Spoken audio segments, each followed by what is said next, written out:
Hello friends, welcome to our channel sharpen maths. आज हम लोग एक क्वेश्चंस देखेंगे लीनियर अलजेब्रा का, जो कि CSIR नेट जुलाई 2024 में पूछा गया है। पार्ट सी का क्वेश्चन है, आप देख सकते हैं मार्क्स इतना है। क्वेश्चन आईडी ये था। सो काफी सिंपल क्वेश्चन है, पढ़ते हैं। Let T R4 to R4 be a linear map linear transformation same with four distinct eigen values. इसका आइगन वैल्यू डिस्टिंक्ट है, चारों आइगन वैल्यूज, चार आइगन वैल्यूज होंगे और चारों डिस्टिंक्ट है। सेटिस्फाइंग दिस, जो टी लीनियर मैप है वो इसको सेटिस्फाई कर रहा है। ठीक है। Which of the following statements are necessarily true? कौन सा स्टेटमेंट जरूरी है कि ट्रू होगा ही होगा? तो there exist a non zero vector v1 belongs to R4 such that T v1 is equal to 2v1। अच्छा, ये ऐसा कब होगा?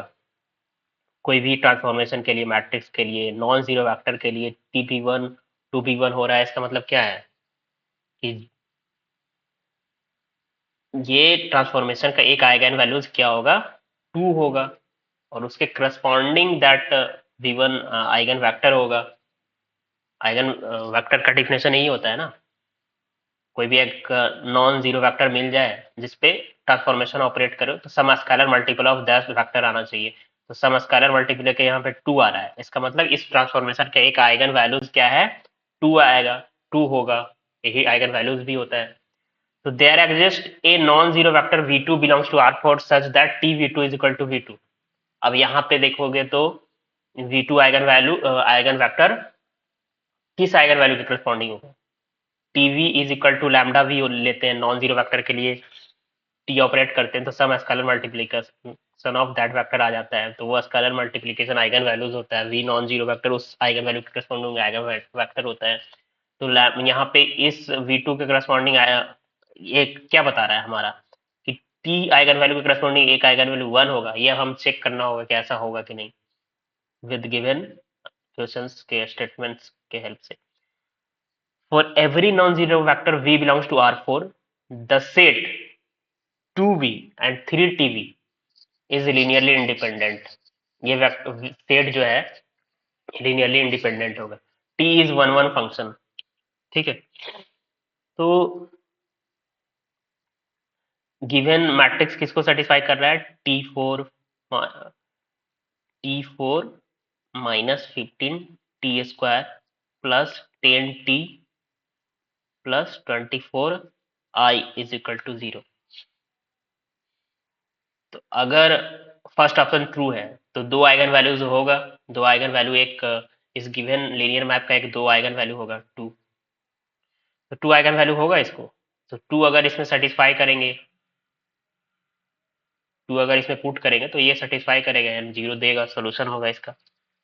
अगर कोई 4 ऑर्डर का मैट्रिक्स है तो उसके कैरेक्टरिस्टिक पॉलिनोमियल 4 डिग्री के होंगे, और ये पॉलिनोमियल भी टी को सेटिस्फाई कर रहा है।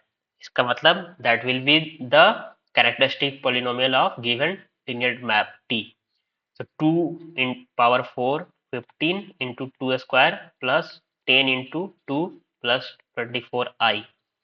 देख लो 16 40 60 15 इंटू 2² 60 इज इक्वल टू 0 आ रहा है, इसको 1 ले लो। तो फर्स्ट ऑप्शन क्या हो गया? True. Second, one eigen value होगा। वन आइगन वैल्यू अगर होता है तो इस पॉलिनोमियल को सेटिस्फाई करेगा। यहाँ पे पुट करो 1 1 -15 plus 10 plus 24, that is non zero. So it means 1 is not eigen values of this linear map. तो ऐसा नॉन जीरो वेक्टर नहीं मिलेगा जिसके लिए T v two is equal to v2 होगा। कब होता है? जब वन आइगन वैल्यूज होता तब। ये अगर सर्टिफाई कर रहा है इसका मतलब वन आइगन वैल्यू होगा। तो वन तो आइगन वैल्यू हो नहीं रहा है, क्योंकि वन इस पॉलिनोमियल को 0 दे नहीं रहा है, सेटिस्फाई कर नहीं रहा है। Every eigen values root of that characteristic polynomial, characteristic root, but इसका रूट तो हो नहीं रहा है, पुट करने पे 0 दे नहीं रहा है। करेक्ट। तो सेकंड ऑप्शन रॉन्ग। अब थर्ड ऑप्शन पे आते हैं। For every non zero vector v belongs to R4। कोई भी नॉन जीरो वेक्टर ले तो 2v। ठीक है, 2v ले लिए। नॉन जीरो वेक्टर लिए हैं तो 3tv क्या होगा? 3tv इज इक्वल टू, ये सेट क्या हो जाएगा, 2v 3v, 3v नहीं लेते हैं, ठीक है, 3v नहीं लेके हम मान लेते हैं एवरी नॉन जीरो वेक्टर के लिए ले रहा है, तो कोई भी एक वेक्टर लेंगे नॉन जीरो, उसके लिए भी होगा, तो हम ले लेते हैं v2 ले लेते हैं, तो सॉरी v1 जो फर्स्ट ऑप्शन में गिवन है, v1 ले लेते हैं, तो ये क्या हो जाएगा, 2v1 3tv1, ये सेट क्या हो जाएगा फिर, 2v1 3tv1। अब बताओ v1 आइगन वेक्टर है और उसके करस्पॉन्डिंग आइगन वैल्यू क्या है, 2 है, तो ये क्या हो जाएगा 2v1, लिख लो ना यहाँ पे v1 is equal to v, non zero vector v के इज इक्वल टू v1 लिया है, तो ये सेट क्या आ गया, 2v1, सॉरी यहाँ पे 2v1 और 3 मल्टीप्लाई होगा, तो ये हो गया आपका 2v1 6v1। अब बताओ ये जो सेट है वो लिनियरली इंडिपेंडेंट है डिपेंडेंट, इस एलिमेंट के हेल्प से ए एलिमेंट आ सकता है कि नहीं, बिल्कुल आ सकता है, इसमें 3 से मल्टीप्लाई कर दो ये आ जाएगा, तो डिपेंड कर रहा है, तो डिपेंडेंट है। और भी बहुत सारे तरीका है, किसी वे से आप डिपेंडेंट चेक कर लो, है ना, लीनियर कॉम्बिनेशन को जीरो कर दो, नॉन जीरो के लिए हो जाएगा,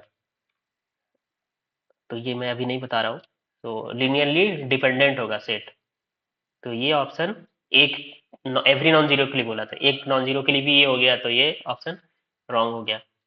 अब T is a one one function, so अगर टी आर फोर से आर फोर मैट्रिक्स है, सॉरी टी आर फोर से आर फोर मैप है, और इसके कर्नल में, कर्नल का डायमेंशन वन हो जाए, या कर्नल में जीरो एलिमेंट हो, या फिर मैट्रिक इन्वर्टिबल हो, तब भी वन वन होता है, ये सब रिजल्ट है ना, T is a linear map is one one if and only if matrix corresponding to T is invertible, तो इन्वर्टिबल है कि नहीं ये कैसे चेक कर लेंगे, जस्ट अगर इसके आइगन वैल्यू जीरो होंगे तो वो इन्वर्टिबल नहीं होगा, एक आइगन वैल्यू जीरो आ गया या डिटरमिनेंट जीरो, डिटरमिनेंट जीरो हो गया, इसका मतलब इन्वर्टिबल नहीं है, बट जीरो होगा क्या इसका आइगन वैल्यू, जीरो से पुट कर दो, ये तो नॉन जीरो आ रहा है, 24 आ जाएगा ना, नॉन जीरो आ जाएगा,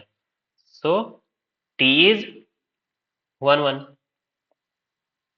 टी इज इन्वर्टिबल, सारे डिस्टिंक्ट आइगन वैल्यू है, सारे non zero eigenvalue, T invertible हो गया तो टी इज वन वन, तो 4 करेक्ट और 2 करेक्ट, 2 और 4 correct answer, so simple question था, आई थिंक आपको क्लियर हो गया, ओके थैंक यू।